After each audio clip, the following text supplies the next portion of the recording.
গতকাল গতকাল মহিলা মাহফিলে এক বোন প্রশ্ন করেছিলেন যে বিন বাজ, আব্দুল্লাহ বিন বাজ যিনি ইন্তেকাল করেছেন, সৌদি আরবের গ্রান্ড মুফতি এবং বর্তমান বিশ্বের শ্রেষ্ঠ আলেম, নওয়ারাল্লাহু মারকাদাহু ওয়া জাআলাল জান্নাতা মাসওয়াহু, আল্লাহ তাকে জান্নাতুল ফিরদাউসের মেহমান বানিয়ে নেন। অনেক বড় আলেম, উঁচু পায়ার আলেম। তো সে বোন প্রশ্ন করেছেন যে তার এক কিতাব পড়েছেন তিনি, সেখানে লেখা আছে যে নামাজের নিয়ত করতে হবে না, নিয়ত যেভাবে পড়া হয় এইভাবে মুখে নিয়ত পড়া লাগবে না। এটা ঠিক কিনা আমার কাছে প্রশ্ন করেছে। আমি প্রশ্নের জবাবে বলেছি যে বিন বাজ সারা পৃথিবীতে স্বীকৃত শ্রেষ্ঠ আলেম, সমস্ত ওলামা মহলের কাছে তাকে ওস্তাজুল ওলামা বলা হয়, ওস্তাজুল আসাতিজা বলা হয়। সুতরাং তিনি ভুল লেখেননি।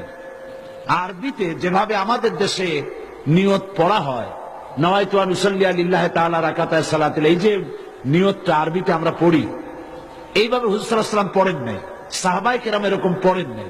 সুতরাং মনে মনে নিয়ত করা, নামাজের জন্য নিয়ত করা, সেটা যে ভাষাই হোক এটা চলতে পারে, মুখে ওইভাবে উচ্চারণ করা প্রয়োজন নেই।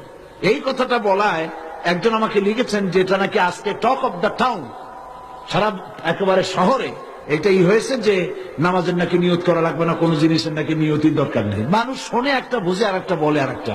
নিয়ত তো করতে হবে, কিন্তু মুখে ওইভাবে নিয়ত, মুখে উচ্চারণ করা এভাবে হাদিস শরীফে কোথাও নাই, রাসূল সাল্লাল্লাহু আলাইহি ওয়াসাল্লাম করেন নাই, সাহাবায়ে কেরাম করেন নাই। সুতরাং এগুলো নিয়ে উল্টাপাল্টা মন্তব্য পেশ করার কোনো জরুরত নেই।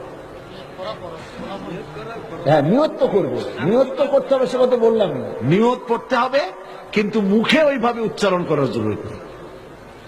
একজন বলেছে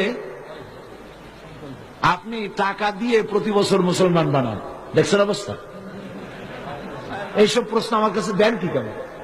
এদের জিজ্ঞেস করেন এই 6 জনের কাছে যে আমি কয় টাকা দিছি, আমি জিন্দিগিতে এদের দেখছি কিনা, এরা আমারে দেখছি কিনা। আল্লাহ হেদায়েত করুন। জি, তো আমি নিয়তের ব্যাপারটা পরিষ্কার করে দিতে চাই। প্রত্যেক কাজের নিয়ত করতে হবে। ইন্নামাল আমালু বিন্নিয়াত, নিয়তটাই হচ্ছে প্রধান। তবে মুখে উচ্চারণ করার যে রীতি চালু হয়েছে, এভাবে হাদিস শরীফে নাই। নিয়তটা করতে হবে, তবে এভাবে নয় যেভাবে আমরা করা বাধ্যতামূলক মনে করি। কথাটা পরিষ্কার হয়েছে কিনা? আলহামদুলিল্লাহ।